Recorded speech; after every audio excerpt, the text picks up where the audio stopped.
Notice பண்ணீங்கன்னா தெரியும். 2009ல எடுத்ததுங்கய்யா, April. 11 வருஷம் ஆகுது. தெரியுதா? The return of thief of பேக் அண்ட் பேடு, இது ஒரு இங்கிலீஷ் படம். கில்ஸ் இத்தாலி படம். அவர் சவுத் ஆப்பிரிக்கா பர்சனலா இருந்தேன். 2 டைம்ஸ் சவுத் ஆப்பிரிக்கா போயிட்டு வந்தேங்க. அவங்களுக்கு போய் அங்கேயே ஒர்க் பண்ணி கொடுத்துட்டு வந்தேன் 2 சவுத் ஆப்பிரிக்கா மூவி. அந்த டைம்ல அது பண்ணதுக்கு ஐயா பிரியாமணி மேடம். நான் இதுக்கப்புறமேல் தான் அந்த அம்மாவுக்கு பெரிய வாய்ப்புகள் வந்தது.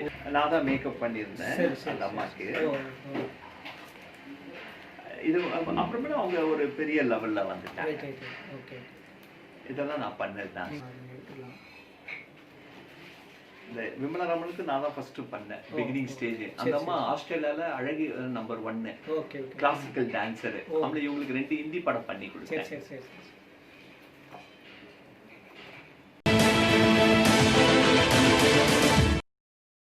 நீங்க வந்து சிவாஜி சார் கூட டிராவல் பண்ணிருக்கீங்க ஆக்சுவலா. எம்ஜிஆர் இல்லைங்கய்யா, அப்ப அவர் வெளியிட்டாருங்க. அவங்க மேக்கப், அவருடைய மேக்கப் கூட அப்ப கேரளாவுல நிறைய படங்கள் கம்பெனி பண்ணிட்டு இருந்தாங்க. அவர் மலையாளி. நிறைய மது சார், பிரேம் நசீர் சார் படம் எல்லாம் நிறைய ஒர்க் பண்ணிருக்கேன். அஷ்டண்டா. அப்பதான் ஒரு எலெக்ஷன்ல நின்றாரு பிரேம் நசீர் சார், தோத்து போனாரு. ஏன்னா அங்க ரொம்ப ஸ்ட்ரிக்டா இருப்பாங்க. அதே மாதிரி இங்கேயும் சிவாஜி சார் அப்போ கொடி கட்டி இருந்தாரு. அவரும் நிக்க முடியல பாருங்க. அதெல்லாம் ஒரு பெரிய விஷயம். அதுல என்டிஆர் ஜெயிச்சாரு. அது எம்ஜிஆர் சாருடைய இதனால நம்மளால முடியும், நம்மளால பண்ண முடியும், இது பண்ணாதான் அவரும் பயந்துதான் வந்தாரு. அப்புறமே ஸ்கோர் பண்ணிட்டாரு. கன்னட ராஜ்குமார் ஐயாவும் கொஞ்சம் இதாதான் இருந்தாங்க. இவருக்கு கொடுத்த ஒரு இதுதான் அது. அந்த காலத்துல பேசிக்குவாங்க. அந்த மேக்கப் மேனுக்குள்ள பேசும்போது நீங்க பாத்தீங்கன்னா இங்க விஜயன் இப்ப சந்தான சார் ஒர்க் பண்றாரு. விஜயன் பெரிய அப்போ பெரிய மேக்கப் ஆர்டிஸ்ட். அமிதாப் பச்சன் இங்க வந்தாருன்னா அவர்தான் மேக்கப் போடுவாரு. பாம்பேல இருந்து எல்லாம் யாரும் வர மாட்டாங்க. இப்ப பார்த்தா பாம்பேல இருந்து எல்லாம் நிறைய வராங்க, இது பண்றாங்க. அந்த காலத்துல பாத்தீங்கன்னா நம்ம ஆள் தான் டெக்னீஷியன் கிங் மாதிரி இருப்பாங்க. இன்னைக்கும் நம்ம டெக்னீஷியனுக்கு பாம்பே எல்லாம் போனா அவ்வளவு ரெஸ்பெக்ட். இன்னைக்கு இருக்கிற கேமராமேன் எல்லாம் பாருங்க, Manikandan sir, Vinod sir, Ravi K Chandra sir, Jim Ganesh எல்லாருமே இன்னைக்கு. மணிகண்டன் சார் ஷாருக் கானுடைய பர்சனல் கேமராமேன். மூவிக்கும் சரி, ஆட் ஃபிலிம்க்கும் சரி. இங்க இருக்கிற டெக்னீஷியன் பெரிய பெரிய கேமராமேன் அங்க இது மாதிரி இருக்காங்க. நல்லா ரெஸ்பெக்ட் எப்போதுமே. நம்ம இங்க இருந்து அங்க போனாவே, நான் கடைசியில வந்து அசின் மேடம்க்கு ஒர்க் பண்ணிட்டு இருக்கேன் பர்சனலா. அப்போ ஒரு ரெடின்னு ஒரு படம் ஃபாரின்ல ஷூட்டிங், பேங்காக்ல. அவங்க மேக்கப் ஆர்டிஸ்ட் ஏதோ லண்டனுக்கு போக வேண்டிய சூழ்நிலை, வேற படம் கமிட் ஆச்சு, போயிட்டாங்க. என்னைய ஃபிக்ஸ் பண்ணியிருந்தாங்க. அப்ப நான் இங்கிருந்து போயிருந்தேன். அப்ப சல்மான் கான் ஹீரோ அந்த படத்துல. கஜினி, அது கஜினி ரெட்டின்னு ஒரு படம். கஜினியோட ரீமேக்கா என்னன்னு தெரியாது எனக்கு. அந்த படத்துக்கு போனாங்க. அப்புறமேல 2-3 படம் பண்ணாங்க. சல்மான் கான் படத்துக்கு நான் போயிருந்தேன். பேங்காக் போயிருந்தேன். நான் இங்க இருந்து ஸ்ட்ரெயிட்டா போயிட்டேன். அங்க வந்து அரபில் விசா எடுத்து தான் அங்க என்னை உள்ள கூப்பிட்டுக்கிட்டாங்க. அங்க மேனேஜர் வந்து போர்டு பிடிச்சிருந்தாங்க. அங்க போய் விசா எடுத்துட்டு எனக்கு டிக்கெட் இங்க இருந்து அனுப்பிச்சிட்டாங்க பேங்காக்கு. அங்க போய் அவங்க கூட ஒரு 30 days இருந்தேன். முடிச்சு கொடுத்துட்டு அங்கிருந்து ஸ்ட்ரெயிட்டா அப்படி வந்துட்டேன். இன்னைக்கு அதாவது ஒண்ணுன்னா அவங்க தகப்பனாரே இன்னைக்கும் டச்சில் இருக்கேன். ஏன்னா வேலுலாம் பண்ணும்போது நான் தான் பண்ணி கொடுத்தேன் மேடம்க்கு. வேலு பண்ணேன் நிறைய. ஒரு சமயம் ஒரு சில ஆடுக்குன்னா கால் பண்ணுவாங்க, பேராஷூட் ஆடு, அந்த டைம்லாம் பண்ணும்போது பண்ணி. இப்போ வந்து முதன்மையான மேக்கப் இல்லையா சொல்றாங்க. நீங்க சென்னையில சொல்றதுல நம்மளும் ஒரு ஆளா ஜெயராஜ்னா தெரியும். அந்த மாதிரி ஆட் ஃபிலிம் மேக்கப் ஆர்டிஸ்ட்னா நல்லா தெரியும். அதாவது இந்த துறையில வந்து 40 வருஷமா இருக்கீங்க. 40 years. 40 வருஷம்ங்கிறது பெரிய விஷயம். அது கண்டிப்பா அது கடவுளுடைய கிரேஸ். கண்டிப்பா. இனி அதாவது இனிமேல் வந்து வர்றவங்க இந்த மாதிரி உங்களை மாதிரி ஒரு 40 வருஷம் ஃபீல்டில் நிற்க முடியும்னு ஒரு இது இருக்கு. ஏன்னா இன்னைக்கு வந்து எல்லாமே மாறிக்கிட்டு இருக்கு. ஆர்டிஸ்ட் எல்லாம் பார்த்தீங்கன்னா அப்படியே கண்டினியூஸாக வந்துட்டு இருப்பாங்க. ஒரு ஹீரோ ஒரு ஹீரோயின் வந்து கண்டினியூஸாக ஒரு 10 படம் அப்படியே வந்துட்டு இருக்கோம். அதாவது அது சிவாஜி, கே.ஆர். விஜயா, சிவாஜி பத்மினி ஆமா ஆமா இப்படியான ஒரு ஜெயலலிதா இப்படி வரிசையாக வந்தாங்கன்னா அவங்களுக்கான ஒரு அந்த காலகட்டம் பீரியட் வந்து கொஞ்சம் கொஞ்சம் லாங் ஸ்டே இருந்தாங்க. அதாவது இப்போ ரீசெண்டாக கூட நமக்கு வந்து இப்போ அது தொடர்ந்தது யார் கூட பார்த்தீங்கன்னா குஷ்பு மேம் வரைக்கும் போச்சு, நதியா மேம் வரைக்கும் போச்சு. ஆமா ஆமா ஆனால் இன்னைக்கு வந்து பார்த்தீங்கன்னா இன்னைக்கு ஒரு படம் 2 படம் ஆமா எல்லாம் ஆனா ஹீரோயின்ஸ் இன்னைக்கு பாத்தீங்கன்னா நயன்தாரா மேடம் தான் கண்டினியூ பண்ணிட்டு நயன்தாரா ஒரு சில பேரு இப்ப ஒரு சில பேர் அதாங்கய்யா இது ஒரு மாய தொழில் மாதிரியா. அதான் ஸ்டார்னு எதுக்கு பேர் வச்சாங்கன்னா சொல்லுவாங்க நட்சத்திரம் அந்த கிளவுட் வந்து மறைஞ்சிருச்சுன்னா காணா போயிடுமா. ஆனா நீங்க நம்ப மாட்டீங்க, மோகன் சார் படம்லாம் அந்த காலத்துல எல்லாம் 100 days படம். அப்பயும் ரஜினி கமல் சார் இருக்காங்க போட்டி, ஆனா இவர் படம் 100 days போகும். இன்னைக்கு அதே மோகன் சார் இன்னைக்கு ஒண்ணு இல்லாம அன்னைக்கு கூட பார்த்துட்டு அதுக்கு சொல்லாம ஜெயராஜின்னாரு. ஆனா இன்னைக்கு என்னன்னா மார்க்கெட்ல யார் இருக்காங்களோ அவங்கதான் போட்டு பண்றாங்க. நம்ம என்னதான் இறக்கப்பட்டாலும் இது பண்ணாலும் பிசினஸ்ன்னு ஒண்ணு இருக்கும்போது கிளைண்ட் சந்தோஷப்படணும், அவன் எடுக்கிற ப்ரொடியூசரும் ஹாப்பியா இருக்கணும். இன்னைக்கு யாரு இதா இருக்காங்களோ அவங்கதான் பண்றாங்க. இன்னைக்கு சிம்ரான் மேடம்லாம் எடுத்துட்டீங்கன்னா அவங்களும் கிட்டத்தட்ட 20 வருஷமா இருக்காங்க எனக்கு தெரிஞ்சு. ஆனா இன்னைக்கும் பாருங்க ஒரு ஆடுக்கு பெரிய தொகை தான் வந்து அது காட் கிஃப்ட் தான். ஏன்னா சினிமா பொறுத்த வரைக்கும் 50% அதிர்ஷ்டம்னு ஒண்ணு இருக்கணும். திறமைன்னு இருந்தா 50% அதிர்ஷ்டம் இருந்தா தான் லாங் லைஃப் நீங்க இன்னும் டிராவல் பண்ணலாம். ஏன் ரஜினி சார் இன்னைக்கு 70 வயசுல இன்னைக்கு 100 கோடி ரூபாய்க்கு மேல சம்பளம் கடவுளுடைய கிஃப்ட் தானே. எல்லாமே இறைவனுடைய, அதனாலதான் அவரு கடவுளை காலகட்டம்னு பார்த்தோம்னா எங்க ஆரம்பிச்சது ரஜினி அன்னைக்கு சிவகுமார் அந்த ஒரு காலகட்டம் தான். கிட்டத்தட்ட அவர் கூட உள்ள எல்லாருமே கிட்டத்தட்ட ஃபைனல் ஸ்டேஜ்ல அவர் இன்னைக்கு ஹீரோவா தான். இதே பிரபு சார் என்னை பார்த்தா நான் நடிக்க வரதுல இருந்து ஜெயராஜை பார்த்துட்டு இருக்கேன். ஏன்னா அவங்க கம்பெனில பர்மனன்ட் அசிஸ்டன்ட். அப்ப அவங்க அப்பா கூட சும்மா கூட வரப்போவ இருப்பாரு.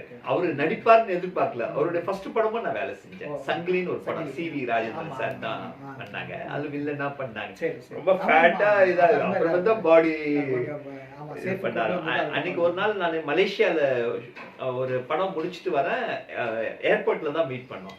என்னடா இங்க ஷூட்டிங் முடிஞ்சு சாங்காக போயிருந்தோம். நல்லா இருக்கியாடா? நல்லா இருக்கேனே, நல்லா இருக்கேன்.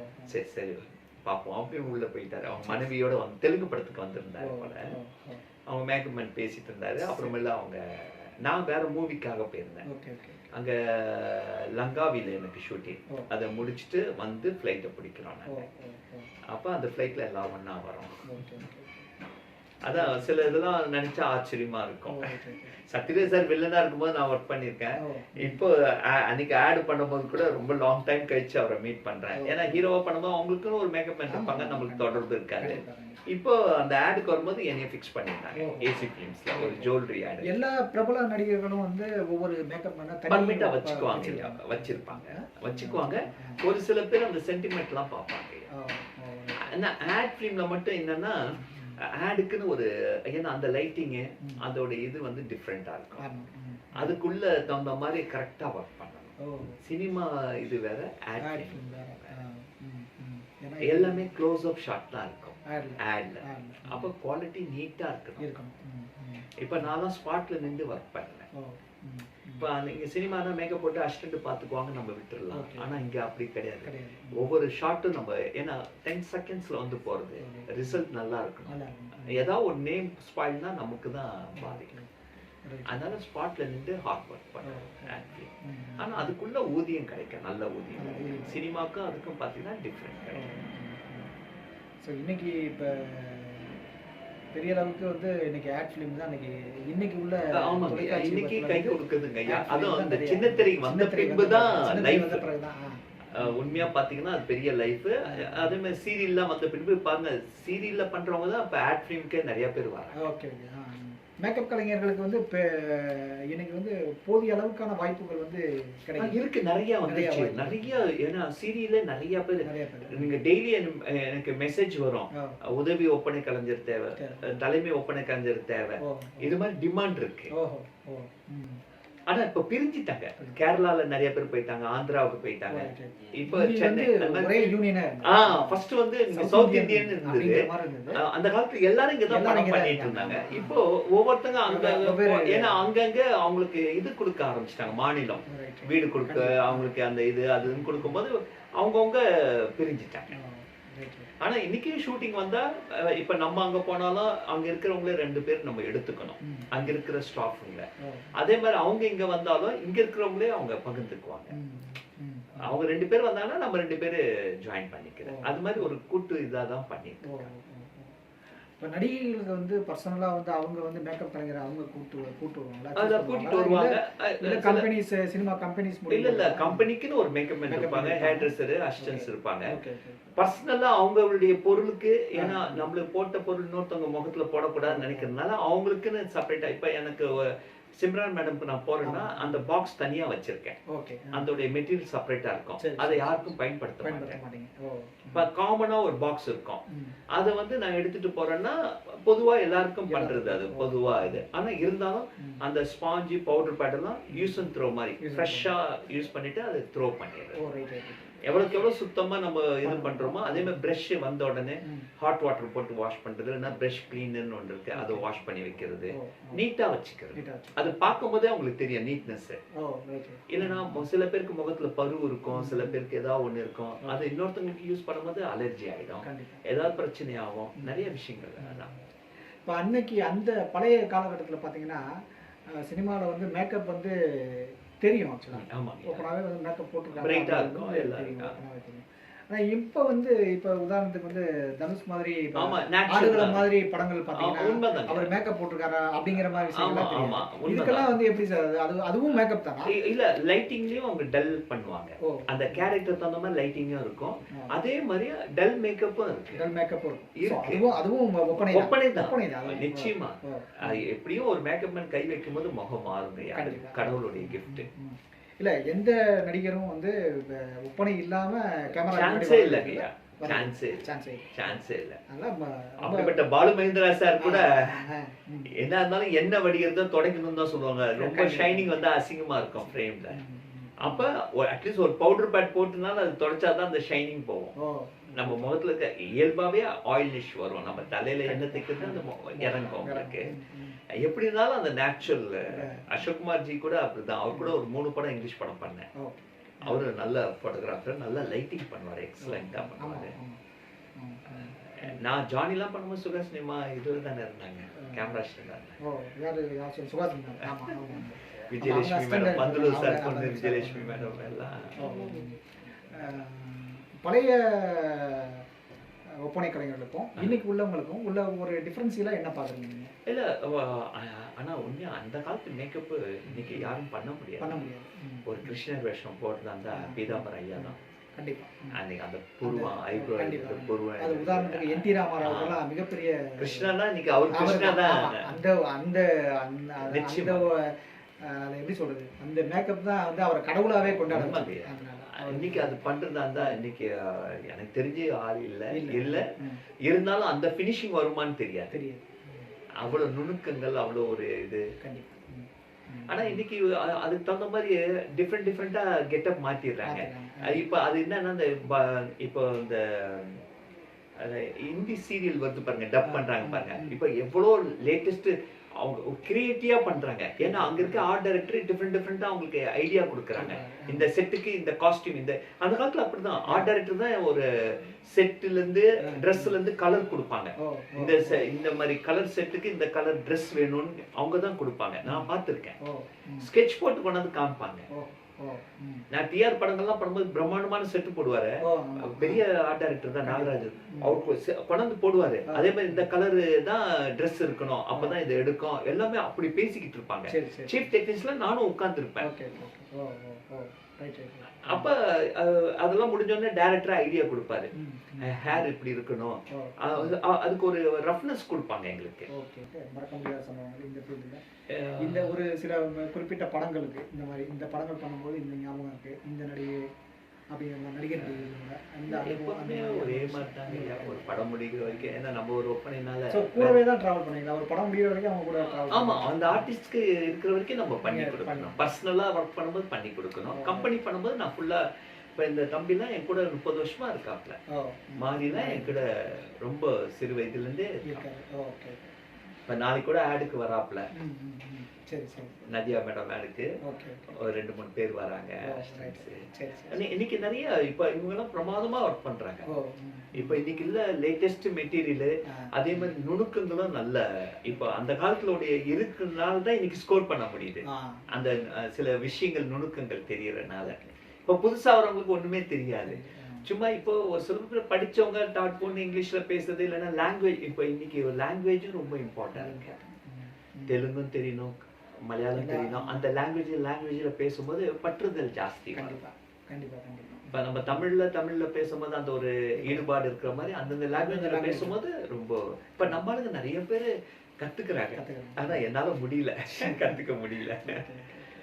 இங்கிலீஷ்ல பேசுவேன், ஓரளவுக்கு இது பண்ணுவேன்.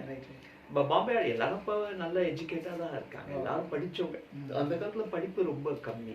ஆர்டிஸ்ட்ல இருந்து நீங்க ஒரு சில பேர் பாத்தீங்கன்னா ஒரு சில பேர் நல்லா இதா இருப்பாங்க, ஒரு சில பேர் அந்த ஒரு நாடகத்துல இருந்து வர்றவங்க தான்.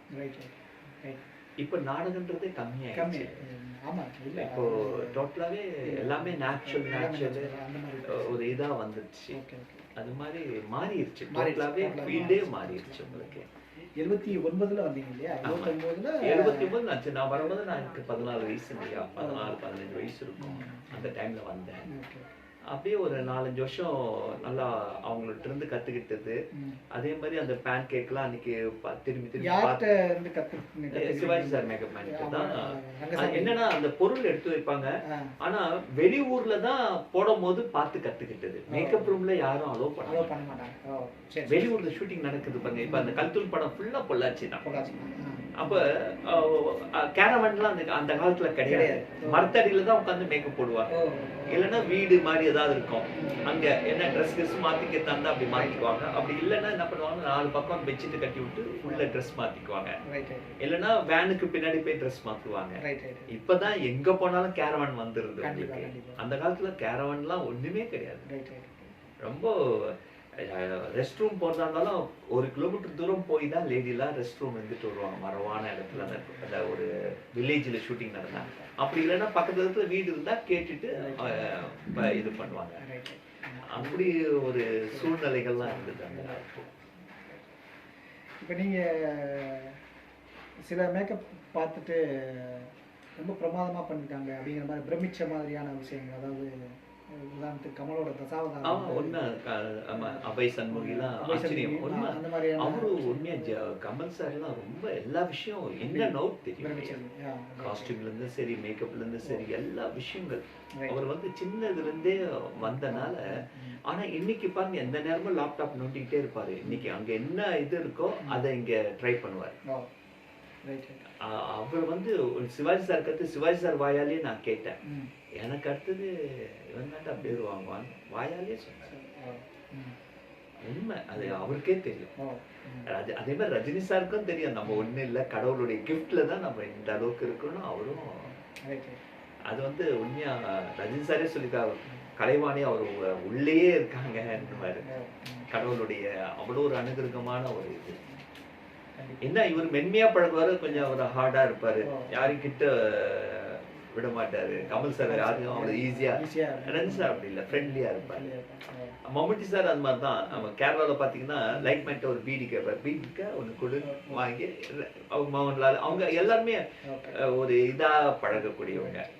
காசு இருந்தா நீ போய்க்கோன்னுவானுங்க, மட்டும் பணம் தான் போட ஒட்டுண்டா இருந்துட்டு போட்டோம், நீ கோடி சொன்ன அங்க எல்லாமே ஒரு. அதனால தான் அந்த ஊர் பாருங்க கம்யூனிஸ்ட் நாடுன்னு ஒரு இதா இருக்காங்க பாருங்க. அங்க வந்து திறமைக்கு மரியாதை உண்டு. அதே மாதிரி அன்பா பண்பா பழகுனா அதுவும் அவங்கள்ட்ட அந்த ஒரு இது உண்டு. என்னுடைய பார்த்த வரைக்கும், ஏன்னா நான் நிறைய படங்கள் பண்ணேன். பிரேம் நசீர் சார் படம், மது சார் படம், மோகன்லால், மம்முட்டி, அப்போ பிகினிங் ஸ்டேட், சொப்னா மேடம்க்கு அப்போ ஒர்க் பண்ணிட்டு இருந்தேன். அப்போ அவங்க நிறைய படங்கள் பண்ணாங்க கேரளாவில். 15 நாள் 20 நாள் ஒரு படம் முடிஞ்சிடும். டக்கு டக்குன்னு ஃபாஸ்ட்டாக முடிச்சிருவாங்க. இப்பதான் அவங்க ரொம்ப நல்லா இது பண்ணி எடுக்கிறாங்க. 40 நாள் 50 நாள் ஆகுது.